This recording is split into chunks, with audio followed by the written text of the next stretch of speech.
Dans cette vidéo, tu vas pouvoir utiliser la formule de Pythagore pour calculer la longueur d'un côté du triangle rectangle. Alors ici, la longueur à calculer sera l'hypoténuse. Tu trouveras une autre vidéo où tu pourras calculer la longueur d'un autre côté. La méthode est un tout petit peu différente. Donc, on a ici un triangle rectangle, ABC, qui est donc rectangle en A. On connaît deux longueurs et on voudrait calculer la troisième. Alors, c'est toujours le principe, quand tu as utilisé Pythagore pour calculer une longueur, il faut au moins en connaître deux.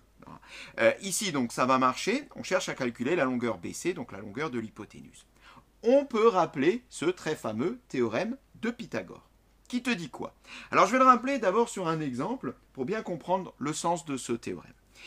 Qui te dit? Eh bien, là, on a l'exemple vraiment le plus classique, le triangle de côté 3, 4, 5, donc rectangle en A également.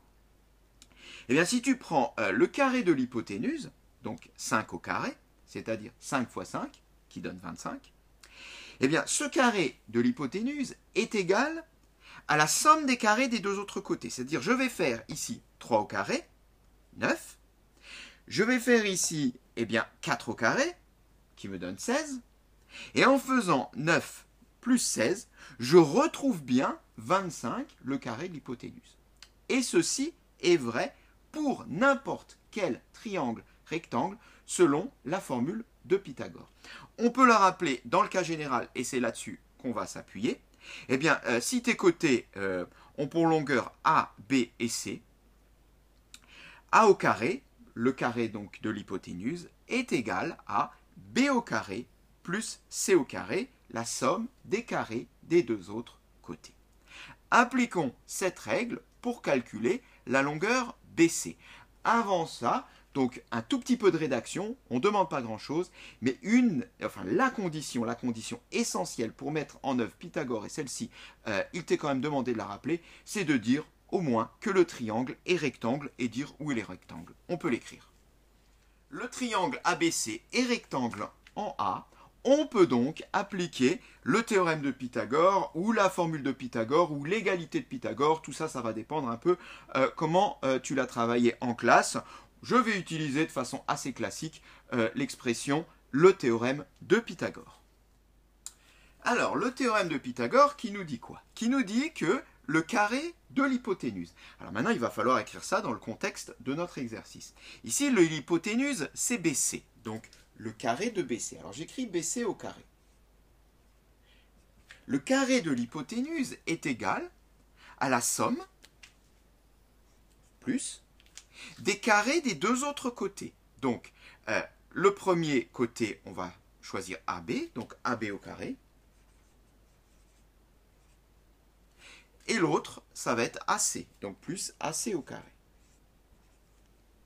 Le carré de l'hypoténuse est égal à la somme des carrés des deux autres côtés. Donc en gros, tu prends les carrés des deux autres côtés, et ceci, c'est égal au carré de l'hypoténuse.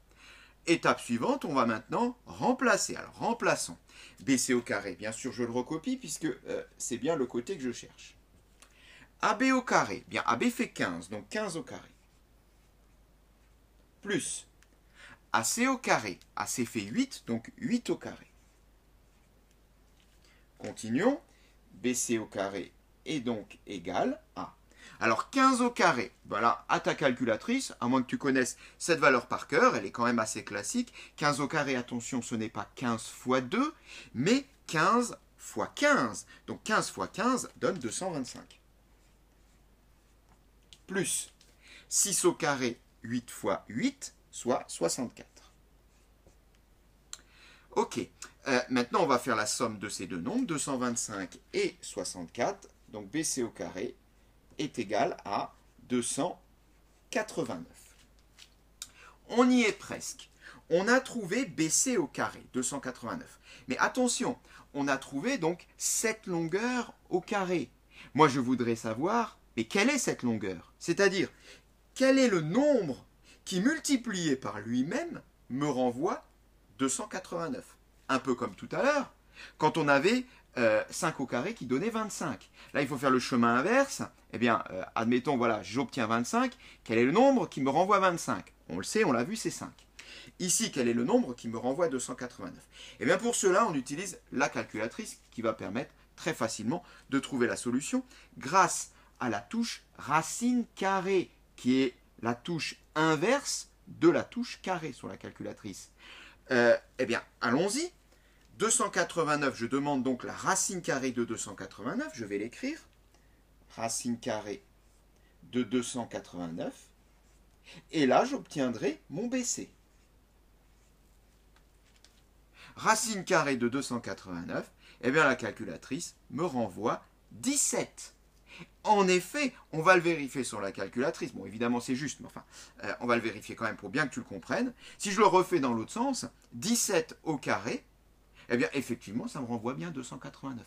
Donc, le nombre qui multiplié par lui-même est égal à 289, c'est 17. On en a fini et on peut conclure BC égale 17. Voilà pour la longueur BC et cette séquence est terminée.